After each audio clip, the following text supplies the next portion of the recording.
te dis merci.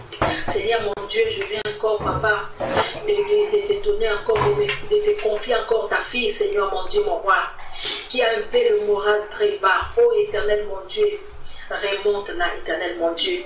Je me souviens encore, Seigneur, moi aussi j'étais là, Seigneur, où je n'avais même pas envie de vivre, je n'avais même pas envie de manger, je n'avais envie de rien, éternel mon Dieu. Mais Seigneur, tu m'as relevé là où j'étais, Seigneur mon Dieu. Tu m'as donné la joie. Maintenant, je souris, ô éternel mon Dieu. Éternel, comme tu as fait ça à moi, Seigneur, fais ça aussi chez ma sœur éternelle. Qu'elle trouve la joie. Non la joie de ce monde éternel, mais la joie qui vient de toi. Papa, qui dure à toujours et en éternité. Merci Seigneur mon Dieu. Que ton nom soit loué. Que ton règne vienne, Seigneur, parmi nous. Au nom de Jésus. Amen. Amen. Amen. Amen. Sois fortifié, ma soeur. Merci beaucoup. Amen. Gloire au Seigneur. Cher papa, souvent je n'arrive pas à rester jusqu'à la fin. Je vais juste poser une question. Quand vous aurez le temps, vous allez répondre. Bon, comme ça s'enregistre, peut-être j'aurai le temps d'écouter ça. Ou bien bon, si je peux écouter avant de partir, ce serait bien. Il y a des sœurs en Christ qui ont, tout comme moi, mais on a tous les mêmes problèmes là. Des hommes qui ne sont pas convertis, par exemple. Et quand il y a des sœurs à qui le mari demande des choses qui sont vraiment très inappropriées, et qu'on dit de ne pas divorcer, par exemple, parce que c'est péché de divorcer. Et quand la personne leur demande de faire des choses qui sont contre la volonté de Dieu, des deux, et c'est aussi péché. Donc, du genre, quel conseil on peut donner, par exemple? Je dis, et puis bon, moi aussi ça va m'aider parce que mon mari n'est pas converti, que je sais pas, on ne sait pas demain comment l'ennemi travaille. D'ici là, j'espère que mon mari se convertisse. Ça va aussi moi-même me fortifier aussi, et puis savoir comment conseiller les jeunes sœurs aussi. Surtout comme moi je suis dans le cas, du coup, elles viennent plus vers moi. Mais la différence c'est que c'est pas les mêmes, nos maris n'ont pas les mêmes comportements. Donc je suis un peu coincée quand on dit bon, on nous demande de ne pas partir. Est-ce que ça honore aussi Dieu quand un mariage n'est pas sanctifié? Est-ce que ça l'honore plus que partir? Donc là aussi, ça aussi ça m'est venu à l'idée, je ne sais pas. Donc quand vous pouvez, si je ne suis pas là, ce serait au moins une des questions et puis aussi un sujet de prière. Les mariages sont vraiment persécutés, on le sait, parce que l'ennemi sait que c'est une constitution de Dieu, que Dieu vraiment aime beaucoup le mariage, même si aussi même des païens, même des chrétiens aussi, parce qu'il a dit aussi que son joug est doux et léger. Donc je sais que même les couples chrétiens aussi, même si leur joug n'est pas aussi lourd que les nôtres, on doit prier aussi pour eux. Eux aussi, ils passent aussi des difficultés. Donc, pensez beaucoup aux couples. Il y a beaucoup de divorces autour, c'est effrayant. Que ce soit des convertis et inconvertis, ou bien que un est converti, l'autre n'est pas. Donc, vraiment que Dieu vous bénisse. Je vais être un peu calme, vous écouter, comme je vous ai dit. Peut-être que mon moral va avoir la fin, mais pour l'instant, je serai un peu calme. C'était ça ma question et puis mon sujet aussi de prière. Que Dieu vous bénisse. Amen. Gloire à Dieu. Amen. Comment on commence par une question? Ouais. Moi, je voulais donner un témoignage par rapport à notre sœur. Okay, Amen. Ce que je vais te dire, ma sœur, continue toujours dans la prière. Moi, j'étais là, et en fait, je ne connais pas ton histoire, mais je te dis, ma soeur, j'étais là. J'étais vraiment là, et j'étais à la porte même de faire ce que tu viens de poser la question. Mais le Seigneur, il est merveilleux. Donc, c'est le diable, c'est vraiment le diable. Je crois qu'on a partagé ça, c'était le vendredi passé. est-ce qu'un chrétien peut-elle se marier avec un païen? On avait partagé ça avec un prostitué ou quoi. Vraiment, ce que je vais te dire, ma soeur, prie seulement. Confie-toi à l'Éternel. En fait, le moral qui est pas là, ça c'est le diable.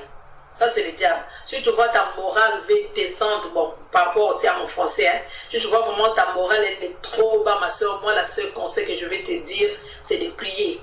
Si tu vois que tu n'as pas vraiment la force de prier, vraiment chante pour l'Éternel. C'est ça notre joie. Moi, si ce n'était pas ça, ma soeur, aujourd'hui, je n'allais pas être là. Je ne peux pas encore te dire mon témoignage, ça va prendre beaucoup de temps, mais je suis passée par là, je connais ce que toi, tu es tenté de vivre.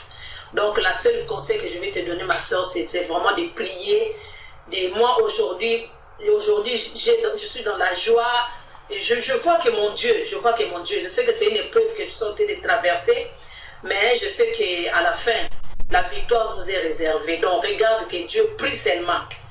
Dieu va changer cette situation. Ne divorce pas, je t'en supplie. Je ne sais pas si tu as des enfants. Vois même les enfants. Chez nous, on dit c'est la maman qui garde les enfants. Regarde tes enfants. N'ouvre pas la porte là que le diable est en train de te donner leur vie. Non, non, non, non. Non. Toujours joyeux. Même dans les souffrances, on est toujours joyeux au nom de Jésus. C'est ça que je voulais dire comme conseil en tant que femme. Donc, c'est ça, ma soeur. Amen. Gloire à Dieu. Bon. Je propose qu'on regarde un peu ce que dit la parole de Dieu. Sœur Aline, tu as ta Bible avec toi?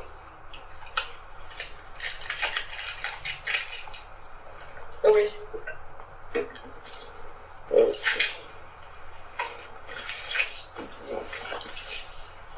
Je vais prendre Jean chapitre 14.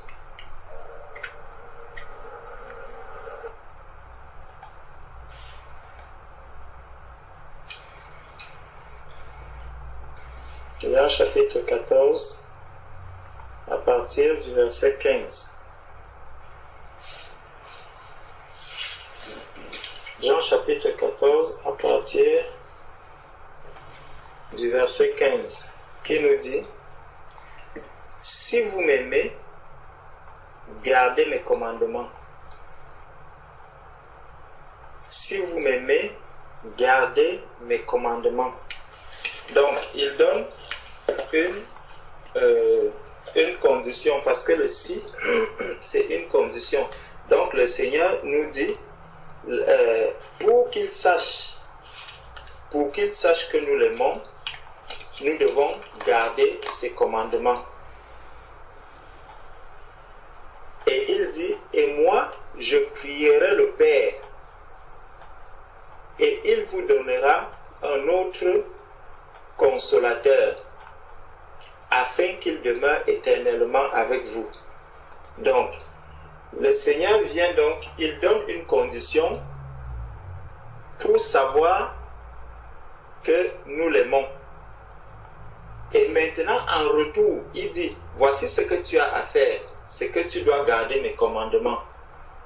Donc, d'un côté, garde mes commandements si tu m'aimes. Et de l'autre côté, lui aussi s'engage. Donc, il ne te demande pas de t'engager toute seule. Donc, lui, il te demande de faire quelque chose, et lui aussi, en retour, s'engage. Donc, toi, en aimant Dieu, tu dois garder ses commandements. Et lui, en retour, il dit quoi? Et moi, je prierai le Père, et il vous donnera un autre consolateur, afin qu'il demeure éternellement avec vous. Donc ça, ces deux choses-là, lui, il a déjà fait sa part.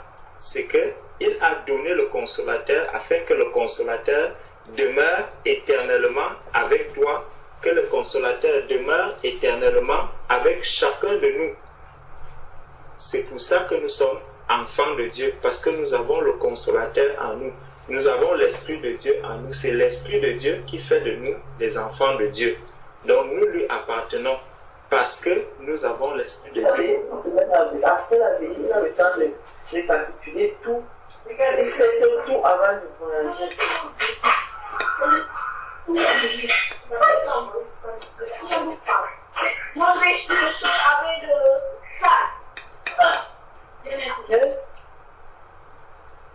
Fermez le micro, s'il vous plaît. Fermez le micro.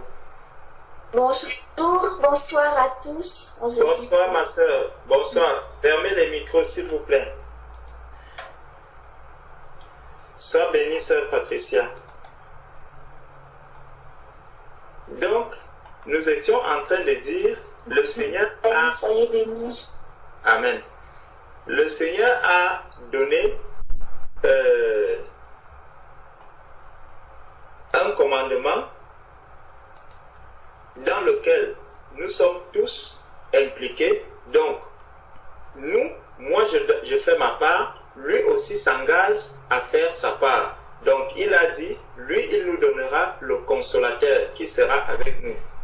Et il dit que si vous m'aimez, donc, pour savoir que tu aimes le Seigneur, tu dois garder ses commandements. Et lui, en retour, lui, il fait quoi? Il te donne le consolateur, le Saint-Esprit. Et nous étions donc en train de dire que c'est par ce consolateur-là que nous devenons enfants de Dieu. Il a dit, si quelqu'un n'a pas l'Esprit de Dieu, il ne lui appartient pas. Donc, le fait d'avoir le consolateur, l'Esprit de Dieu en moi, fait de moi un enfant de Dieu. Il dit donc, l'Esprit de vérité que le monde ne peut recevoir parce qu'il ne le voit point et ne le connaît pas. Et ne le connaît point. Donc, le monde ne reçoit pas cet esprit parce qu'il ne le connaît pas et il ne le voit pas. Tandis que nous, enfants de Dieu, nous l'avons reçu. Mais vous, vous le connaissez car il demeure avec vous et il sera en vous. Je ne vous laisserai pas orphelin, je viendrai à vous. Encore un peu de temps et le monde ne me verra plus. Mais vous, vous me verrez car je vis et vous vivrez aussi. En ce jour-là, vous connaîtrez que je suis. En ce jour-là, vous connaîtrez que je suis en mon Père, que vous êtes en moi et que je suis en vous. Celui qui a mes commandements et qui les garde, c'est celui qui m'aime. Et celui qui m'aime sera aimé de mon Père. Donc, par rapport au moral qui était bas, par rapport au moral que l'on a perdu, le Seigneur nous fait ici comprendre que celui qui a mes commandements et qui les garde, c'est celui qui m'aime. Donc, je garde les commandements du Seigneur. Le Seigneur me dit que par là, il sait que je l'aime. Et celui qui m'aime sera aimé de mon Père. Donc, puisque je suis aimé de Dieu, quelle est donc la raison qui peut encore m'amener à avoir un moral bas? Si j'ai donc un moral bas, ça veut dire que mon problème est ailleurs. Mon problème, ça veut dire que c'est comme si l'amour que Dieu a pour moi ne me suffisait pas. C'est comme si l'amour que cette chose pour laquelle je suis autant préoccupé, c'est comme si cet amour, l'amour que j'ai vis-à-vis de cette chose est plus grand que l'amour que Dieu a pour moi. Parce que lorsque je prends un peu un exemple entre quelqu'un qui doit aller travailler, tu dois aller travailler et tu vois que, par exemple, les transports ont des problèmes. Tu te dis, mais quand je regarde entre les deux, je paye mon transport, mais je n'arrive pas à aller travailler. Donc, pour moi, je tiens plus à mon travail que au transport, parce que le transport, il ne me... En dehors du fait qu'il me transporte, qu'est-ce que le transport me donne d'autre? Rien. Donc, je tiens tellement à mon travail que lorsque les transports sont en panne, je suis vraiment dérangé. Là, je suis en peine, je suis dérangé. Mais maintenant, donc, lorsque je suis avec Dieu, et je vois quelque chose d'autre. La question c'est qu'est-ce qui devrait me préoccuper le plus? Est-ce que c'est de savoir que je suis aimé de Dieu? Je suis aimé de Dieu, ou que toutes les autres choses qui sont sur la terre sont en train de saper mon moral? Donc, comme la sœur Morale disait tout à l'heure, il faut avoir la joie de savoir que Dieu m'aime en toutes choses, Dieu m'aime en toutes circonstances. Peu importe ce qui peut t'arriver, ma sœur, garde la paix en te disant que Dieu t'aime. L'amour de Dieu est plus grand que tout ce que nous pouvons avoir sur la terre. L'amour de Dieu est la chose la plus importante que nous pouvons avoir. Parce que cet amour, nous l'avons reçu par le sacrifice de celui qui n'a jamais péché, de celui qui est saint, de celui qui nous a aimés du plus grand amour au point de se donner lui-même. Ça, c'est l'amour que Dieu a manifesté envers nous en donnant Jésus-Christ. Ça, c'est la plus grande satisfaction que chacun de nous peut avoir. Et nous avons vu plus haut que le monde ne le connaît pas. Le monde ne le connaît pas, mais nous le connaissons. Nous le connaissons pas parce que nous l'avons vu, pas parce que nous avons, mais parce qu'il habite en nous. Donc c'est déjà une grande joie que chacun de nous devrait avoir, de savoir que le Créateur du monde habite en moi, le Consolateur habite en moi, le Créateur habite en moi, Jésus-Christ habite en moi, l'agneau de Dieu habite en moi. Celui qui est la paix habite en moi. C'est pour ça que nous sommes en paix. C'est pour ça que nous devons être en paix. Parce que la paix habite en moi. Donc, le Seigneur Jésus nous dit que celui qui aime, celui qui l'aime, garde ses commandements. Donc, ma sœur, il n'y a aucune raison que l'un de nous ne puisse pas être dans la joie lorsqu'il vient dans la présence du Seigneur, lorsqu'il s'approche du Seigneur, lorsqu'il se souvient que ce soir, je dois aller partager la parole de Dieu, je dois aller m'édifier, je dois aller encourager mes frères. La plus grande chose serait que lorsque j'arrive, plutôt que de dire à mes frères, à mes soeurs, ah, comme vous voyez là, je n'ai pas le moral, la seule chose à dire, c'est, mes frères, vraiment, j'avais hâte que l'on commence la réunion aujourd'hui, parce que le monde essayait de me tirer, le monde essayait de me faire oublier la communion fraternelle, mais moi, mon seul désir était d'être dans la présence de Dieu. Amen. Parce que c'est si nous prenons le psaume 11, le psaume 11 nous dit, c'est en l'Éternel que je cherche un refuge. Donc, lorsque je vois que les situations de la terre sont en train de me perturber, lorsque je vois que je suis en train de vouloir perdre le moral, il faut que je fuis. Il faut que je fuis ce côté-là pour chercher refuge auprès du Seigneur. Je dois chercher refuge auprès du Seigneur. Quand je vois que je suis en train d'avancer dans mon travail et que je vois que je suis en train de vouloir perdre pied, la seule chose que j'ai à faire, c'est de fuir et aller dans la présence du Seigneur. Je me rappelle, cette semaine, j'ai connu une situation. En début de semaine, j'ai eu énormément de travail. Je me demandais, mais je vais faire comment? Comment je vais faire pour m'en sortir? Ça sortait de partout. Je voyais seulement des mails qui arrivaient, du travail. Et puis à un moment, je me suis dit, bon, Seigneur, je suis un enfant de Dieu et je sais que tu as la solution à tout.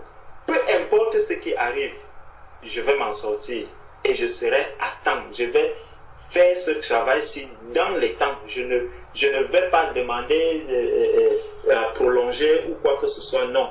Si je dois faire ce travail-ci en 2 jours, il faut qu'en 2 jours, Seigneur, ce travail-ci finisse. Je suis allé, j'ai prié, j'ai commencé à travailler. Au fur et à mesure que je travaillais, je voyais comment les solutions au travail que je faisais arrivaient d'elles-mêmes. Je me demandais, mais comment est-ce que, quand j'ai vu le travail au début, ma chair, j'ai commencé à avoir peur, j'étais paniqué. Je voulais paniquer à un moment, je me suis dit non, je suis un enfant de Dieu, Seigneur, tu m'as toujours sorti des situations les plus difficiles. Ça aussi, tu vas me faire sortir de cette situation. Dès que j'ai fini de prier, je me suis mis au travail. Je priais. Et au fur et à mesure que je travaillais, en priant, je voyais comment les solutions étaient en train d'arriver. Les solutions étaient en train d'arriver, les solutions arrivaient. À un moment même, j'étais bloqué sur un point et mon collègue est arrivé. Il m'a dit, mais Georges, comment tu fais? Tu vas pouvoir t'en sortir avec tout ce que tu as là? Je lui ai dit, oui, je vais m'en sortir. Et il est venu, il m'a dit, mais je connais un moyen par lequel tu peux passer rapidement pour y arriver. Il m'a présenté la solution directe. Quand il m'a présenté la solution, il est parti. J'ai commencé. Il pensait que sa solution c'était juste quelque chose qui pouvait m'aider. Mais il ne savait pas à quel point est-ce que je devais exploiter la solution qu'il est venu me donner pour arriver rapidement à la solution, à ce que je cherchais. Et ça, j'ai rendu grâce à Dieu. J'ai dit vraiment, le Seigneur utilise tous les moyens possibles pour nous montrer que lorsqu'il y a des choses qui veulent nous inquiéter, qui veulent nous faire perdre pied, accrochons-nous au Seigneur. Mardi, pendant que les bien-aimés étaient en train de prier, j'avais mes écouteurs aux oreilles, je travaillais, je suivais les prières, je regarde, je dis, mais comment les autres sont en train de prier, je suis en train de travailler. J'ai dit, il n'y a pas de problème. J'ai travaillé. À 13h, j'ai fait la coupure, j'ai dit, maintenant, j'arrête, moi aussi je vais prier. Quand je suis revenu, les solutions ont continué à couler. Ça, j'ai compris que vraiment, le Seigneur a la solution à toutes choses, même dans le travail que nous faisons.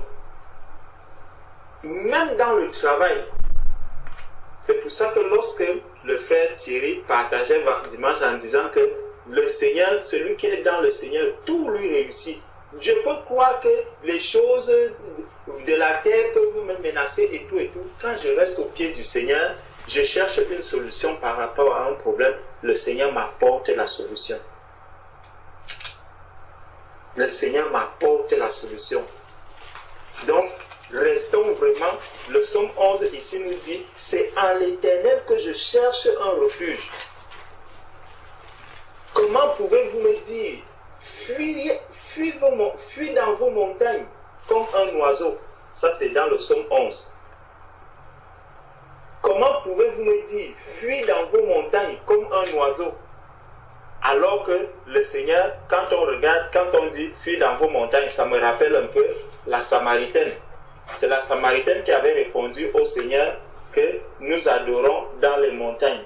C'est souvent dans Jean 4, verset 20 quelque chose. Voilà. Verset 20. Jean 4, verset 20. Nos pères ont adoré sur cette montagne. Et vous dites, vous, que le lieu où il faut adorer est à Jérusalem. Femme, lui dit Jésus, crois-moi, l'heure vient où ce ne sera ni sur cette montagne, ni à Jérusalem que vous adorerez le Père. Donc ce n'est pas à la montagne que tu dois aller chercher la solution. Ma sœur, lorsque le moral est bas, ce n'est nulle part ailleurs qu'il faut aller chercher la solution. Cherche la solution en Jésus-Christ. C'est Jésus-Christ qui est le refuge. C'est Jésus-Christ, c'est en Jésus-Christ que tu vas trouver la solution au problème que tu es en train de chercher ou à ce problème qui te tracasse. C'est en Jésus-Christ que tu trouveras cette solution. Donc, verset 2 du psaume 11. Car voici, les méchants bandent l'arc ils ajustent leurs flèches sur la corde pour tirer dans l'ombre sur ceux dont le cœur est droit. Quand les fondements sont renversés, le juste, que ferait-il? Quand les fondements sont renversés, le juste, que ferait-il? L'Éternel est dans son saint temple. L'Éternel est dans son saint temple. C'est nous le temple du Seigneur aujourd'hui. L'Éternel est dans son saint temple. Nous sommes ce temple. Nous sommes des saints.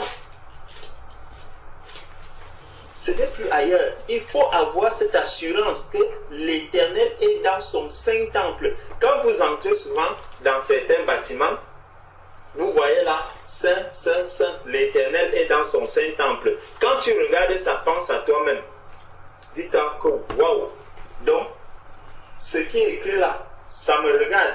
On dit que l'Éternel est dans son saint temple. Donc moi, l'Éternel est en moi. Je suis le saint temple.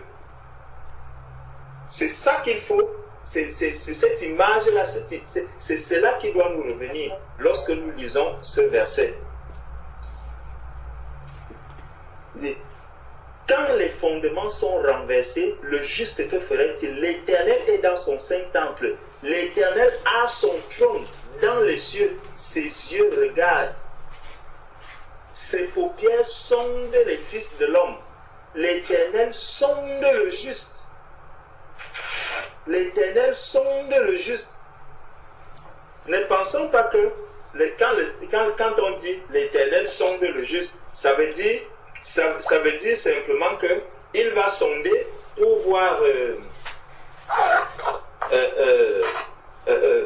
voir peut-être s'il y a de péché, pour voir ceci. Non. Quand il sonde le juste, le Seigneur veut voir jusqu'où est-ce que tu vas aller dans telle situation. Il veut voir jusqu'où est-ce que tu peux aller. Il y a une situation qui te tracasse, il y a une situation qui te dérange, et le Seigneur est là, il dit, je veux voir jusqu'où est-ce qu'elle peut aller.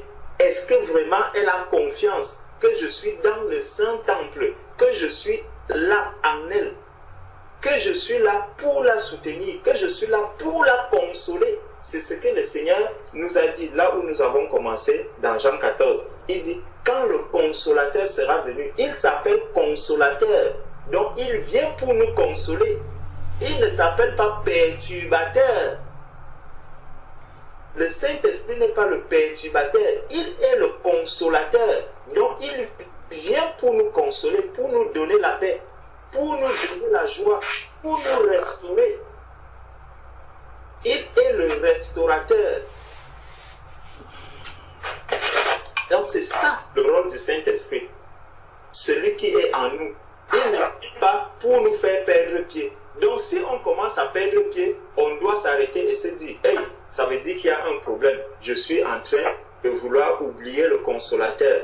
Je suis en train d'oublier que c'est le consolateur qui est en moi. Et qu'est-ce que je dois faire en ce moment? Me retirer, me mettre à genoux et dire, consolateur, console. Le moment est venu de me consoler. Comme Jésus a dit, Père, l'heure est venue de te glorifier. Combien de fois est-ce que nous aussi, nous arrivons à dire, Père, l'heure est venue de consoler? Il faut qu'on arrive à certains moments à s'arrêter, qu'on arrive à s'arrêter quand les moments sont devenus difficiles. Qu'on arrive aussi à s'arrêter pour dire, consolateur, l'heure est venue de consoler. Console-moi donc maintenant. Souvent nous oublions que nous avons le consolateur qui est là. Si nous ne faisons pas appel au consolateur, si je ne tends pas la main au consolateur quand j'ai besoin de la consolation, je vais forcément perdre pied. Il faudrait qu'au moment où la consolation doit arriver, je m'arrête, je dis, ah, là, je vois que j'essayais de forcer de moi-même. Vraiment, mes chers collègues, mes amis, attendez-moi un peu. Je me retire, je me mets à genoux 2 minutes. Consolateur, l'heure est venue de consoler. Console maintenant ton enfant. Amen. Je me lève et je vais continuer. Je vais voir comment le Seigneur va faire son travail. Le consolateur va réellement consoler. Donc, n'oublions pas souvent cela. Nous avons des outils entre les mains. nous avons des instruments entre les mains. Utilisons ces instruments. Quand l'heure de restaurer vient, restaurateur restaure maintenant. L'heure de la restauration est venue. Donc, nous étions au Psaume 11, verset 5. L'Éternel sonde le juste, il hait le méchant et celui qui se plaît à la violence. Donc, ce n'est pas ce que le Seigneur attend de nous. Il fait pleuvoir sur les méchants des charbons, du feu et du soufre. Un vent brûlant, c'est le calice qu'ils ont en partage. Car l'Éternel est juste, il aime la justice, les hommes droits contemplent sa face. Donc, le Seigneur nous appelle donc à faire quoi? À aimer ses commandements. C'est de là qu'on est parti. Le Seigneur nous appelle à aimer ce commandement. Il a dit, celui qui m'aime garde mes commandements. Au verset 21, il disait, celui qui a mes commandements et qui les garde, c'est celui-là qui m'aime, et celui qui m'aime sera aimé de mon Père. Je l'aimerai et je me ferai connaître à lui. Je me ferai connaître à lui. Donc, plutôt que de chercher à me faire connaître par les grands hommes de ce monde, à me faire connaître par les stars de ce monde, je dois chercher à me faire connaître par le Seigneur. Je dois me demander, est-ce que je connais déjà assez le Seigneur? Donc, ça, c'était par rapport à la paix que la sœur avait, des problèmes, les soucis que la sœur avait par rapport à son moral. La sœur disait qu'elle n'a pas de morale. Allons donc regarder un peu l'un des commandements du Seigneur. On a vu que le Seigneur a dit que celui qui l'aime garde ses commandements. Prenons un peu Malachie. On va d'abord prendre Malachie, chapitre 2.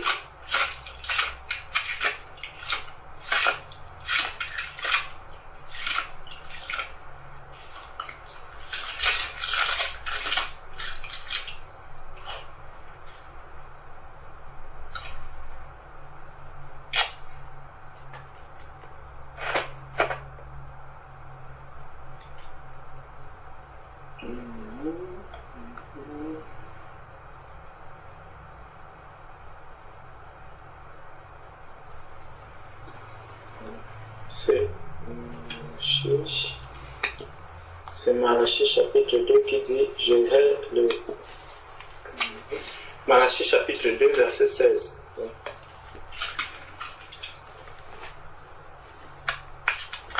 Prenons Malachie chapitre 2 à partir du verset 10. N'avons-nous pas un seul Père? N'est-ce pas un seul Dieu qui nous a créés? Pourquoi donc sommes-nous infidèles l'un envers l'autre, en profanant l'alliance de nos pères? Judas s'est montré infidèle. Judas s'est montré infidèle et une abomination a été commise en Jérusalem, en Israël et à Jérusalem, car Judas a profané ce qui était consacré à l'Éternel, ce qu'aime l'Éternel. Il s'est uni à la fille d'un Dieu étranger. Bon, il s'est uni à la fille d'un Dieu étranger. Ça, c'est la situation que l'on déplore souvent lorsque un enfant de Dieu se lève pour aller se marier avec un inconverti. Lorsque quelqu'un se lève pour aller se marier avec un inconverti, il s'unit à quelqu'un d'un Dieu étranger. Parce que quand nous regardons dans 1 Jean,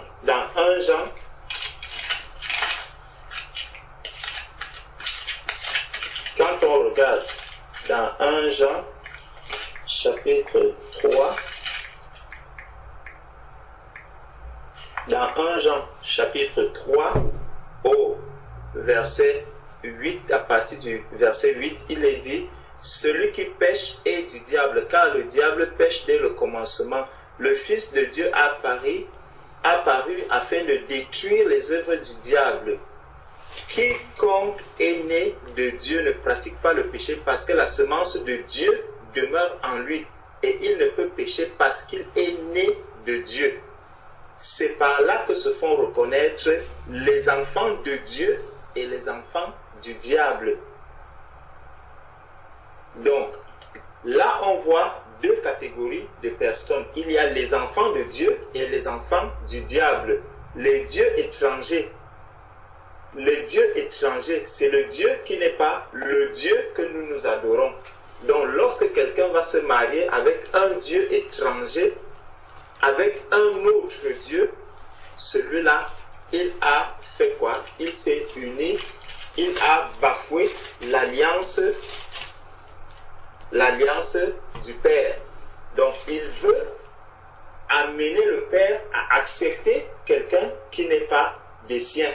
Donc, il veut forcer la main du Père, en quelque sorte. Or, on ne force pas la main de Dieu.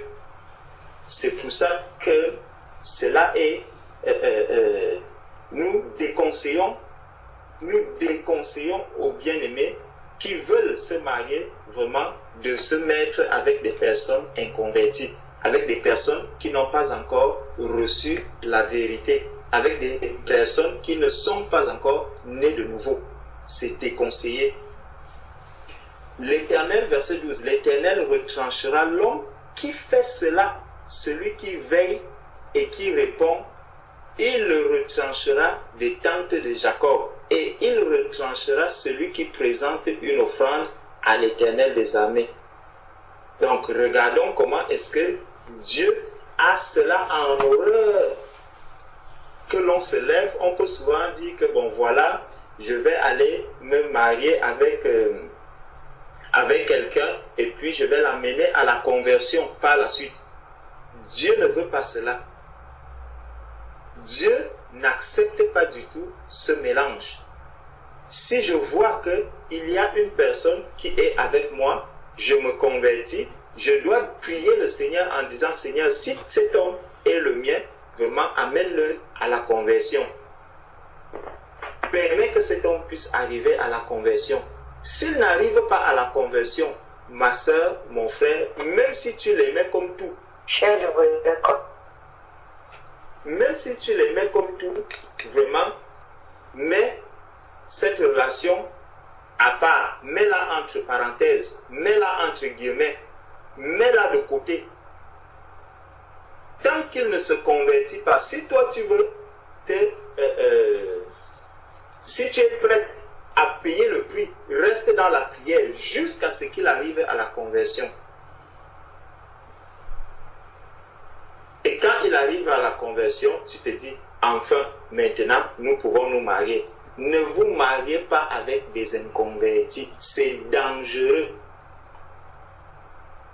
C'est vous engager dans un combat terrible. Et dans cette situation, puisque tu connais déjà la vérité, ça veut dire que tu as décidé de désobéir à Dieu. Et quand tu vas te retrouver dans ces combats par la suite, lorsque tu te retrouveras dans ces combats par la suite, ne viens plus demander le secours auprès de l'Éternel. Parce que le Seigneur te dira, je t'avais averti, tu ne m'as pas voulu écouter, tu m'as désobéi, maintenant il faut assumer les conséquences.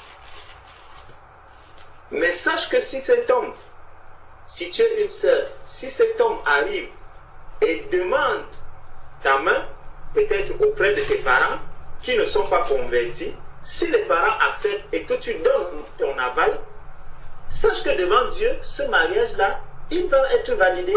Mais étant validé, maintenant, tu vas supporter les conséquences de ce qui va arriver par la suite. Donc c'est toi, enfant de Dieu, qui connais la vérité. C'est toi qui dois pouvoir refuser que non, je ne me marie pas avec un inconverti. Quand tes parents t'appellent, te disent, ben voilà, cet homme, est-ce que tu acceptes et tout, dis non. La raison que je donne, c'est qu'il ne croit pas en Dieu. Ils ne croient pas en Dieu, nous n'avons pas le même Dieu, donc je n'accepte pas le mariage. C'est clair et net. Et ça, il faut... Là, on rentre déjà dans la question que la sœur Aline posait par rapport à comment est-ce que je dois faire en obéissant, est-ce que je dois obéir quand le mari me demande des choses qui ne sont pas conformes. On est déjà en train d'entrer dans cette question. Ça veut dire que même devant les parents, il y a une situation qui arrive où je dois prendre position par rapport à la vérité. Il faut que je puisse prendre position par rapport à la vérité. Ça peut me coûter cher, mais je dois prendre position par rapport à la vérité. Et c'est en ce moment que, lorsque j'aurai pris position par rapport à la vérité et que je vais me retirer pour dire, consolateur, console-moi maintenant, il saura pourquoi est-ce qu'il me console. Parce que j'ai pris position par rapport à la vérité. Il a dit, tu as dit, Seigneur, tu as dit, celui qui t'aime, garde tes commandements. J'ai gardé tes commandements. Et voilà pourquoi je suis dans cette situation. Viens donc et console celui que tu as appelé à consoler. Et lui, il viendra te consoler. C'est des situations dans lesquelles le Seigneur, le consolateur, vient donc pour consoler. Il ne va pas me consoler quand j'ai d'abord désobéi. Parce qu'il a commencé par nous dire que celui qui l'aime garde ses commandements. Donc c'est par là, c'est de là que tout part.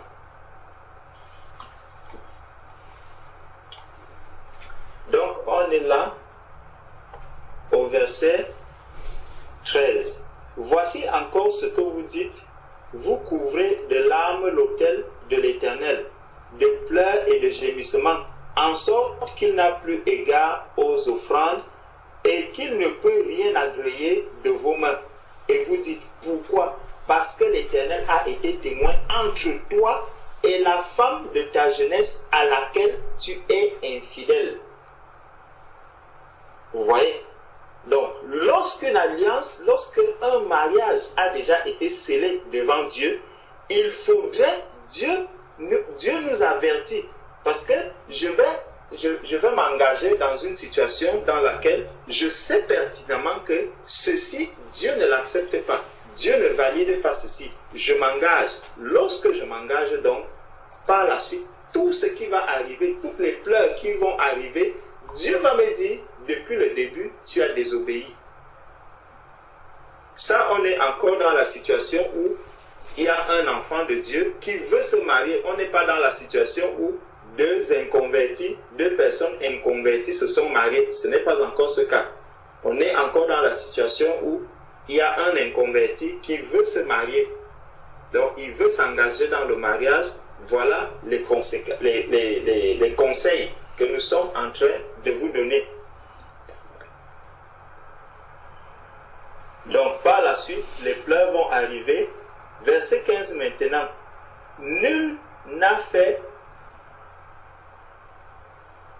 Voilà, à la fin du verset 14. Bien qu'elle soit ta compagne et la femme de ton alliance. Verset 15. Nul n'a fait cela avec un reste de bon sens. Un seul l'a fait. Et pourquoi? Parce qu'il cherchait la postérité que Dieu lui avait promise. Prenez donc garde en votre esprit et qu'aucun ne soit infidèle à la femme de sa jeunesse.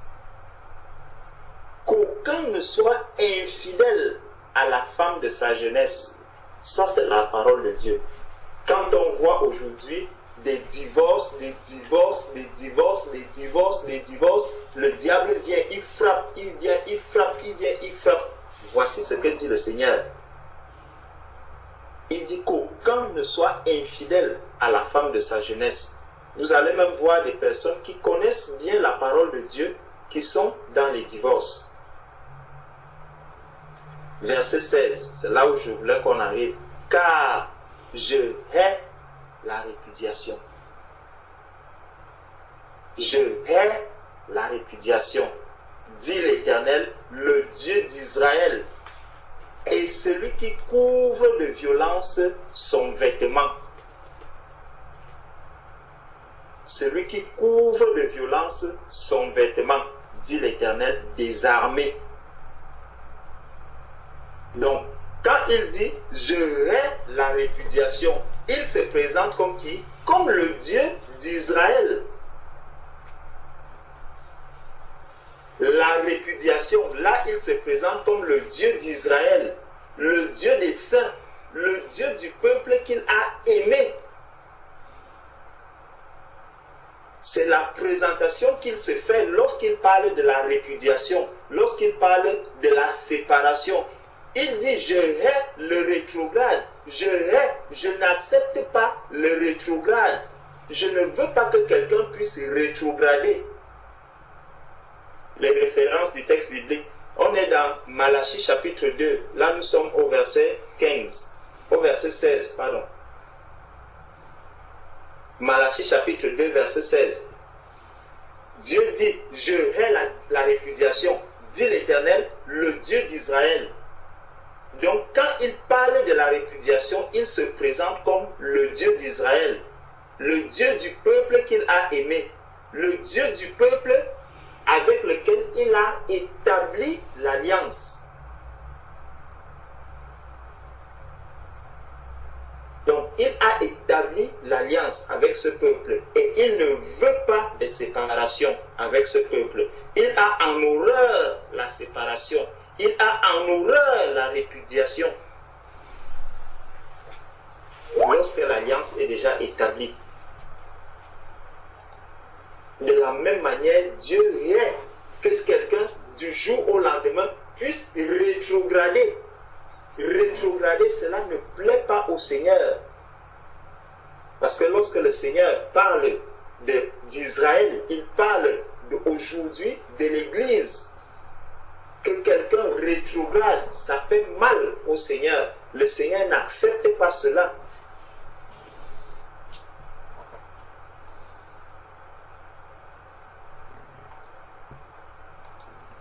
Et par la suite, et celui qui couvre de violence son vêtement, dit l'Éternel des armées. Donc quand il vient parler maintenant de la violence avec le vêtement, là il se présente comme l'Éternel des armées. L'Éternel qui vient non pas pour combattre comme le monde combat, mais pour combattre, pour sauver.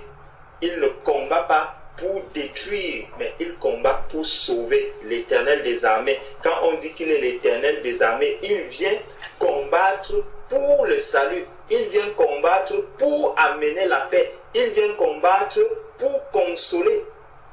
Contrairement au monde qui vient combattre pour détruire.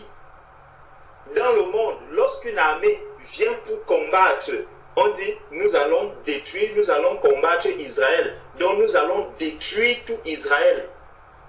Par contre, lorsque Dieu vient, il vient combattre pour sauver Israël. Il vient pour sauver. Il ne veut pas que même le méchant puisse mourir ou périr. Donc, il dit, car je hais la répudiation, dit l'Éternel, le Dieu d'Israël, et celui qui couvre de violence son vêtement, dit l'Éternel des armées. Prenez donc garde en votre esprit et ne soyez pas infidèles. Prenez donc garde en votre esprit et ne soyez pas infidèles. Très facilement, on arrive à penser à une solution de divorce. Très facilement, on arrive à penser à une solution de répudiation. Très facilement, on arrive à penser à une séparation de corps. Que non, moi, je vais un peu aller vivre de mon côté. Toi, tu vas dans ton coin. Il faut ça ne va plus entre nous. Va un peu rester de ton côté. Ce n'est pas ce que le Seigneur a dit. Le Seigneur a dit, vous ne devez jamais vous séparer si ce n'est au moment de la prière. C'est ce que la parole de Dieu dit. Maintenant, allons donc voir Colossiens. Prenons Colossiens, chapitre 3.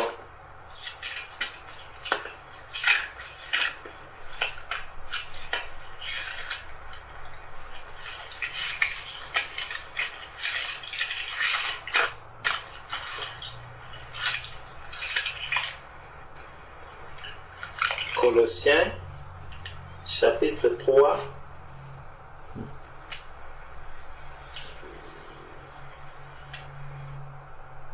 À partir du verset 18. Colossiens chapitre 3 à partir du verset 18.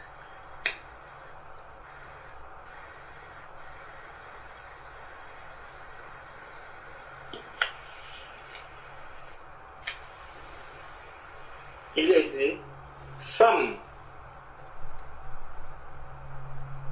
soyez soumises à vos maris comme il convient dans le Seigneur.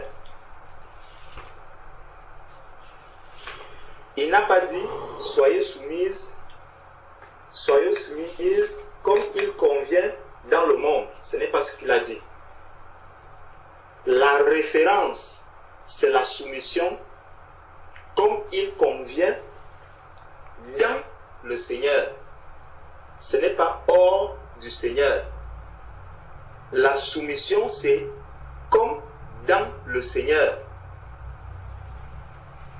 Donc, ça veut déjà dire, c'est les jalons que le Seigneur a posés depuis ses commandements. Il a dit que celui qui l'aime garde ses commandements. Il a dit qu'il hait le divorce. Donc, je pars déjà avec cette idée-là. Ici, nous sommes dans le cadre... Attendez, parce que quand on parle depuis là, on peut croire la sœur nous a présenté sa situation. Elle nous a dit que ce n'est pas que elle est mariée à quelqu'un qui n'est pas converti. Et il ne faudrait pas qu'on se loupe dessus. Avant d'arriver dans Colossiens 3, revenons d'abord dans 1 Corinthiens chapitre 7. Dans 1 Corinthiens chapitre 7, à partir du verset 12, il est dit, pourquoi même aller vers le chapitre 12? On peut même encore monter, prenons le chapitre 7 à partir du verset 1 même. Comme ça, ça va nous aider. On a vu le Seigneur qui nous a dit, celui qui l'aime garde ses commandements. Nous allons voir quelques-uns de ces commandements-là. 1 Corinthiens chapitre 7. Pour ce qui concerne les choses dont vous m'avez écrit, je pense qu'il est bon pour l'homme de ne point toucher de femme. Toutefois, pour éviter l'impudicité, que chacun ait sa femme et que chaque femme ait son mari. Il n'a pas dit que chacun ait ses femmes au pluriel ou que chaque femme ait ses maris. Ce n'est pas ce qu'il a dit. Le commandement de Dieu, c'est bannis l'infidélité. Bannis l'infidélité. Oublie l'infidélité. Laisse l'infidélité. Abandonne l'infidélité. L'apôtre Paul vient encore ici appuyer cela auprès des Corinthiens en leur disant que chacun ait sa femme, donc une seule, et que chaque mari ait et que chaque femme ait son mari, donc un seul, pas deux. Donc que Thierry reste avec Moran, que Moran reste avec Thierry, inséparables jusqu'à ce que la mort vous sépare. Quand vous le dites devant le maire, sachez que ça vous suit jusqu'à la gare. Ne précipite pas la mort de mon frère, Saint Moran. Le commandement de Dieu, c'est tu ne tueras point. Donc, ne précipite pas la mort de mon frère. Bon, il dit donc que le mari, verset 3, que le mari rende à sa femme ce qu'il lui doit et que la femme agisse de même envers son mari. Donc chacun de nous a une dette vis-à-vis de l'autre.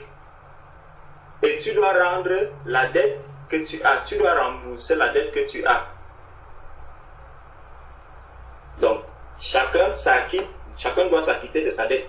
que le mari rende à sa femme ce qu'il lui doit et que la femme agisse de même envers son mari. Verset 4. La femme n'a pas autorité sur son propre corps, mais c'est le mari, et pareillement, le mari n'a pas autorité sur son propre corps, mais c'est la femme. Ici, il ne donne pas de condition. Est-ce que c'est un converti? Est-ce que c'est un inconverti? Non, ces commandements, ils s'adressent à tout le monde.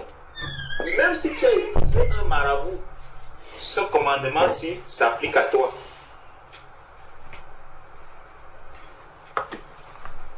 Verset 5. Ne vous privez point l'un de l'autre, si ce n'est d'un commun accord, pour un temps, afin de vaquer à la prière, puis retourner ensemble, de peur que Satan ne vous tente par votre incontinence. Vous voyez celui qui arrive dans les ménages, vous voyez celui qui est là, au milieu, le Seigneur a donné tant de bonnes paroles. Regardez là où il vient se mêler. On dit que Satan ne vous tente. Donc Satan est là, dans le couple. Au milieu, il attend juste une occasion pour s'infiltrer. Il attend juste une occasion pour s'infiltrer. Et c'est le travail qu'il fait depuis la Genèse, avec Adam et Ève. Où quand le Seigneur dit, celui qui m'aime garde mes commandements. Cette parole, Dieu n'a pas changé. Dieu a toute sa parole avec lui depuis la Genèse. C'est pour ça qu'avec Adam, Dieu a appliqué le même commandement. Celui qui m'aime garde mes paroles. Et regardez l'amour de Dieu, comment il est grand. Malgré le fait que Adam avait reçu le commandement de Dieu, il a quand même été infidèle à Dieu. Et regardez jusqu'où est-ce que cela l'a conduit. La mort est entrée dans le monde à cause de la désobéissance, à cause de cette infidélité à Dieu. Donc si l'homme meurt aujourd'hui, c'est parce qu'il y a eu infidélité dès le début. Il y a eu cette infidélité dans le jardin. Donc, il dit, 1 Corinthiens 7, verset 5, « Ne vous privez point l'un de l'autre, si ce n'est d'un commun accord, pour un temps afin de vaquer à la prière, puis retourner ensemble de peur que Satan ne vous tente par votre incontinence. » On a déjà partagé sur ce sujet, où on fait comprendre aux bien-aimés que les situations des couples séparés, c'est une porte ouverte à Satan. Le mari vit en Angleterre, la femme vit en France, parce qu'ils cherchent de l'argent, parce qu'ils veulent prospérer, parce qu'ils veulent les postes à cause du travail. Non, priez, restez en prière pour que vraiment le Seigneur ferme cette porte que nous avons ouverte. Le Seigneur dit que le seul moment de séparation doit être pendant la prière. Donc si je veux faire un travail du Seigneur, je vais aller pour faire le travail du Seigneur. Dès que ce travail-là finit, il faut que je sois auprès de mon épouse. C'est ce que le Seigneur recommande. Et il dit, verset 6, « Je dis cela par condescendance, je n'en fais pas un ordre. Je voudrais que tous les hommes fussent comme moi, mais chacun tient de Dieu un don particulier, l'un d'une manière, l'autre d'une autre.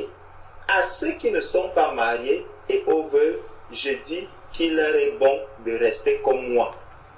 Mais s'ils manquent de continence, qu'ils se marient, car il vaut mieux se marier que de brûler. » Ceux qui manquent de continence, il vaut mieux se marier que de brûler. À ceux qui sont mariés, j'ordonne, non pas moi, mais le Seigneur, que la femme ne se sépare point de son mari. Je hais le divorce.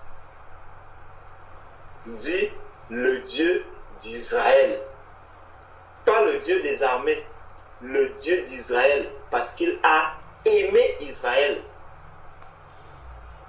que la femme ne se sépare point de son mari. Si elle est séparée, qu'elle demeure sans se marier. Si elle est séparée, qu'elle demeure sans se marier ou qu'elle se réconcilie avec son mari. Parce que dès le début, c'était le plan de Dieu. Adam était seul, Ève était seule, il n'y avait que Adam et Ève et il n'y avait aucun choix à faire. Adam se séparait, il restait seul. Ève se séparait, il restait seul. Donc, tel que Adam devait rester seul, dès qu'il devait avoir séparation entre Adam et Ève, Adam était appelé à rester seul, le mari aussi allait rester seul. Donc ça, c'est la volonté de Dieu. Et que le mari ne répudie point sa femme. Que le mari ne répudie point sa femme. C'est ce que l'on a vu depuis Malachie. C'est ce que Dieu avait déjà dit dans Malachie 2. Verset 12 maintenant. Aux autres, ce n'est pas le Seigneur, c'est moi. Vous voyez? Et il dit maintenant aux autres. Ça veut dire que le Seigneur a fini de régler les cas qui sont là. Les cas qui sont, comment je peux dire, qui ne sont pas exceptionnels, qui ne sont pas des exceptions, voilà.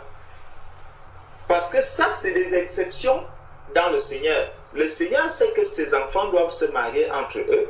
Si c'est des païens, les païens aussi, ils vont se marier entre eux. Mais maintenant, les exceptions, c'est quoi? C'est que on va voir des cas comme ceci. Aux autres, ce n'est pas le Seigneur, c'est moi qui dis, si un frère a une femme non croyante, vous voyez, donc, le frère, enfant de Dieu, a une femme non croyante avec un Dieu étranger,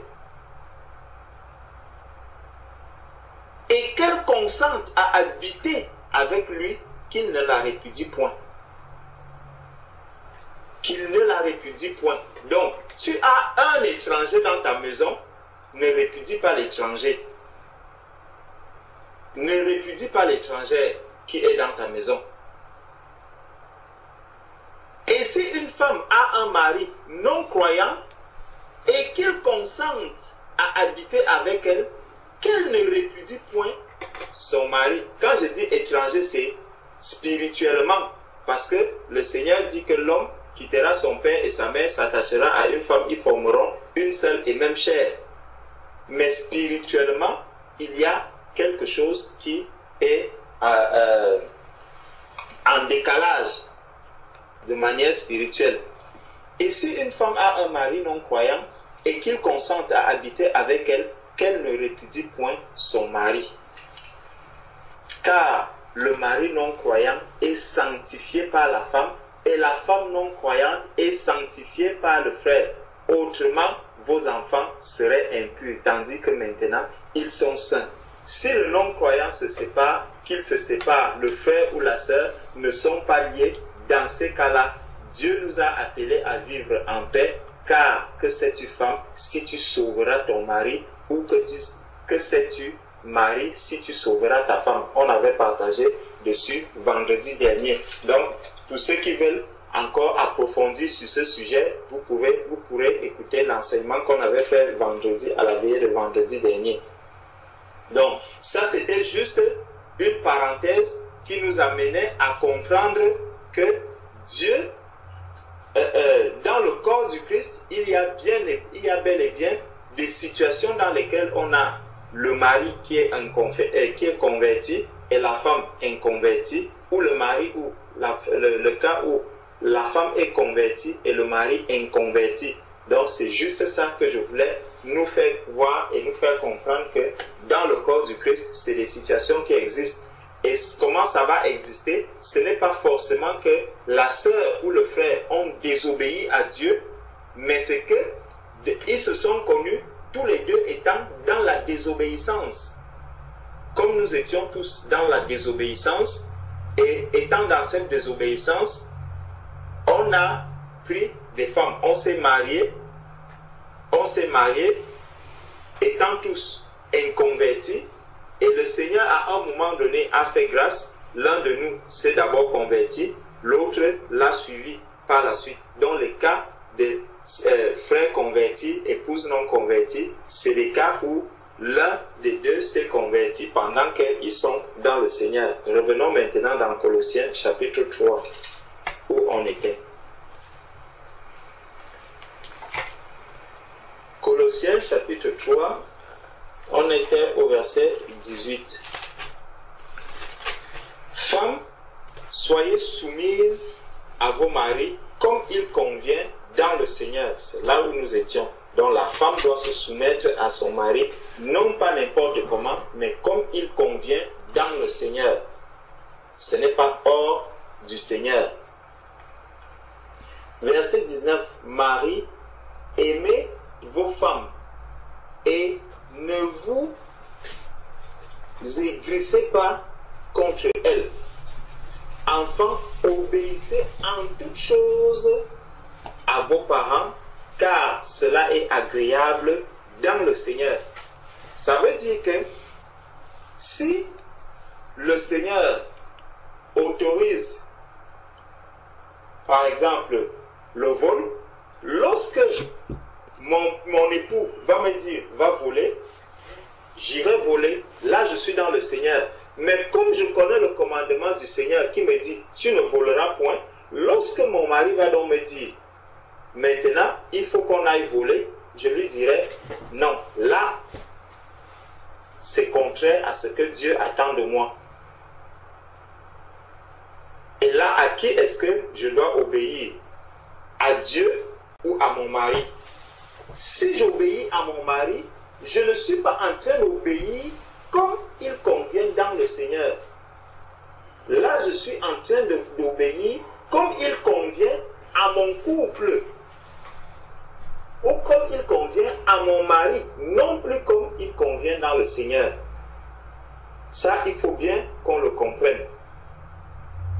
Donc, je dois connaître quelle est la volonté de Dieu, et connaissant la volonté de Dieu, la volonté de mon mari doit s'aligner à la volonté de Dieu, et là j'obéis à mon mari. Maintenant, si elle ne s'aligne pas à la volonté de Dieu, s'il me dit quelque chose qui n'est pas dans cette volonté, je dois vraiment lui demander de m'excuser parce que il m'est difficile de faire cela. Mais je ne vais pas lui dire que la parole de Dieu me dit ceci, la parole de Dieu me dit que je ne dois pas faire ceci. Non, il faudrait maintenant que je dise à celui qui a toute la sagesse, j'ai besoin de toi maintenant, viens à mon secours. Donne-moi maintenant de trouver les mots justes, donne-moi maintenant de trouver la sagesse pour la présenter à cet homme qui est mon mari, afin qu'il ne soit pas, que je ne lui ferme pas l'accès auprès du Seigneur. Parce que une mauvaise réponse peut aussi amener le mari à se braquer. La Bible en parle. Il y a un verset qui parle d'une mauvaise réponse. Je vais chercher ça.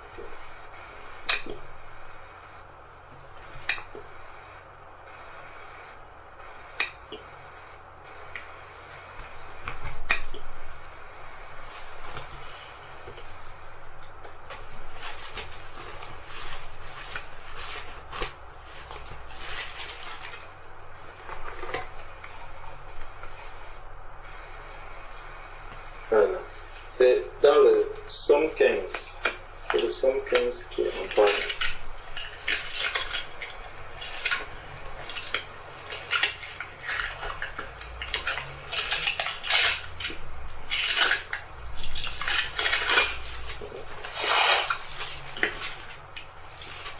Non, le psaume 15 dit: Ô Éternel,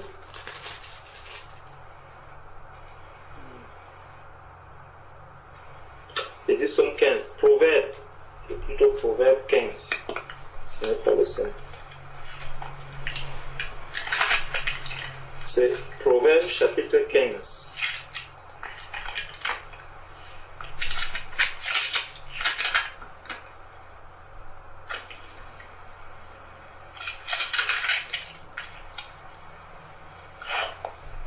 Proverbe chapitre 15, verset 1. Une réponse douce calme la fureur, mais une parole dure excite la colère. Voilà. Donc, il faudrait que lorsque je vais répondre à mon mari, puisque le Seigneur dit, femmes, soyez soumises à vos maris, donc lorsque je vais répondre à mon mari, même étant dans la volonté de Dieu, il faudrait que je lui réponde aussi comme au Seigneur. Donc, que je reste dans la volonté de Dieu par rapport à la réponse que je vais donner à mon mari. Il ne faudrait pas que je sorte de la volonté de Dieu, que je réponde à mon mari de manière arrogante, que je réponde à mon mari comme une personne qui ne connaît pas le Seigneur. Je dois répondre à mon mari comme il convient à une sainte qui répond à son époux. Il ne faudrait pas que je vienne, je dis, ah mais écoute, ta volonté, elle n'est pas liée à elle n'est pas conforme à la volonté de Dieu. Donc ça, moi, je refuse cela, je ne veux pas faire ceci. Non, ne tombe pas dans l'arrogance vis-à-vis de ton mari. Ne tombe pas dans l'insoumission vis-à-vis de ton mari. Mais demande la sagesse à Dieu afin qu'il te donne de trouver les mots justes pour amener ton mari à comprendre que ce que tu es en train de faire, ce qu'il te demande de faire,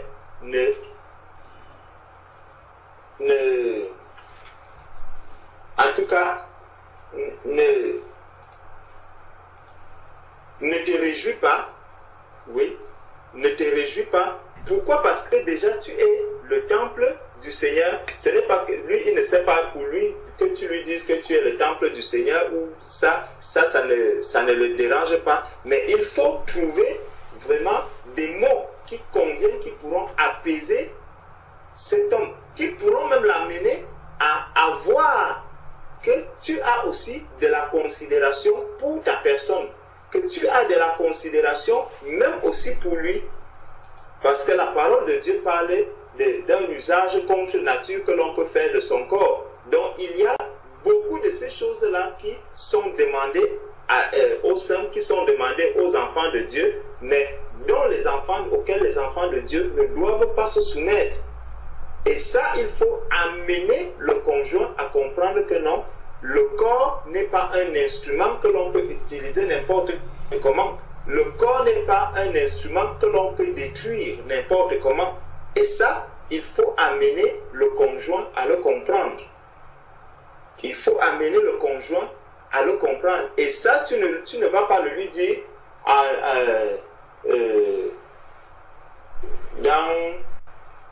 peut-être étant fâché, ou en criant, ou en le grondant. Non, il faut toujours et toujours demander la sagesse à Dieu pour qu'en le disant à ton mari ou à ton épouse, que le mari puisse comprendre qu'effectivement, ce qu'elle est en train de dire là, je suis peut-être en train de vouloir détruire son corps, je suis en train de vouloir peut-être lui faire du mal. Et par rapport à l'amour qu'il a de toi, il peut se préserver de faire ce genre de choses. Il peut se préserver de poser ce genre d'actes. Donc, cherchons toujours la sagesse auprès du Seigneur. Nous étions dans Colossiens chapitre 3 au verset 20. Enfants, obéissez en toutes choses à vos parents, car cela est agréable dans le Seigneur. Donc, on cherche toujours à plaire au Seigneur. Père, n'irritez pas vos enfants de peur qu'ils ne se découragent. Père, n'irritez pas vos enfants de peur qu'ils ne se découragent. Serviteurs, obéissez en toutes choses à vos maîtres. À vos maîtres selon la chair, non pas seulement sous leurs yeux, comme pour plaire aux hommes, mais avec simplicité de cœur dans la crainte du Seigneur. Tout ce que vous faites, faites-le de bon cœur, comme pour le Seigneur et non pour des hommes, sachant que vous recevrez du Seigneur l'héritage pour récompense. Servez Christ le Seigneur, car celui qui agit injustement recevra selon son injustice, et il n'y a point acception de personne. Donc tout ce que nous faisons, nous devons le faire comme pour plaire au Seigneur, comme au Seigneur. Donc lorsque je fais quelque chose, je pose un acte vis-à-vis de mon mari, je dois savoir que je suis en train de le faire pour le Seigneur. Lorsque je fais quelque chose, je suis en train de le faire, non pas à l'homme qui est devant moi, mais je suis en train de le faire à Dieu. Et maintenant, si cela est contre la volonté de Dieu, je ne serai donc pas en train de faire la chose pour Dieu, je serai en train de faire la chose pour l'homme. Et ça, je suis sorti de la volonté de Dieu en le faisant. Il dit bien que tout ce que je fais, il dit tout ce que vous faites, verset 23, tout ce que vous faites, faites-le de bon cœur, comme pour le Seigneur et non pour des hommes. Donc si je fais quelque chose pour Dieu, je dois rester aussi dans la volonté de Dieu, parce que Dieu ne peut pas me demander de faire quelque chose qui n'est pas selon sa volonté. Il va me demander de faire des choses qui sont dans sa volonté. Donc si je sors de la volonté de Dieu, je suis plutôt en train de faire la volonté d'un homme et non plus la volonté de Dieu. Et là, je tombe dans la désobéissance, je ne suis plus sous les commandements de Dieu. Donc, dès le départ d'où nous sommes partis, celui qui même garde mes commandements, je suis déjà sorti des commandements de Dieu. Donc, je suis en train de montrer que je n'aime plus Dieu. Donc, ma sœur, voilà la réponse que je vais donner par rapport à cette question. Que Dieu te bénisse. Amen.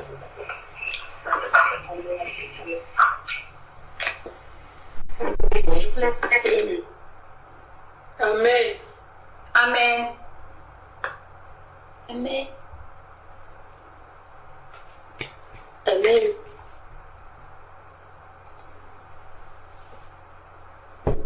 Gloire à Dieu.